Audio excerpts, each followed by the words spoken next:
কি রে ভাবি, আজকে তো তোর ফার্স্ট 11 এর ক্লাস ছিল, কিরম লাগলো? আরে মা কি বলি তোমাকে, দারুণ দারুণ বুঝেছো মা।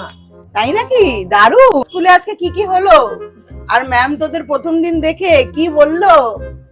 আরে মা জানো ম্যাম কি বললো, তুমি বিশ্বাস করতে পারবে না। তাই? আমি বিশ্বাস করতে পারবো না কেন? কি বললো? আরে বললো 11 ক্লাসটা হচ্ছে একদম চিল করার ক্লাস। এখানে কি বলতো মা, অত পড়াশোনা না করলেও হবে, ম্যাম তো বললো। তাই? 11 অত পড়াশোনা না করলেও হবে, ম্যাম বললো? আরে হ্যাঁ গো মা, ম্যাম তো এটাও বললো যে এখন আমরা মোবাইলে গেমও খেলতে পারি আর এখন রোজ স্কুল না গেলেও চলবে। তাই?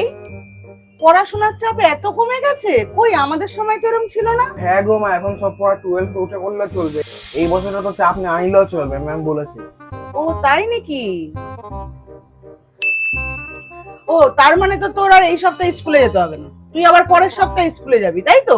হ্যাঁ গো মা, পরের সপ্তাহে গেলেই হবে। আমি ভেবেছি এই সপ্তাহে একটু চিল করবো। আমি তো কি চিন্তা করছিলাম, তোর স্কুল খুলে গেলে আমার তো কাজ আরো ডবল বেড়ে যাবে। সকালবেলা ওঠো, আবার রেডি করে স্কুলে পাঠাও, টিফিন করে দাও।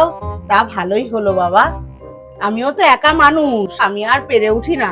বাবা একটা কাজ কর, কাল থেকে যখন স্কুল নেই ঘরের সব কাজ তুই করবি,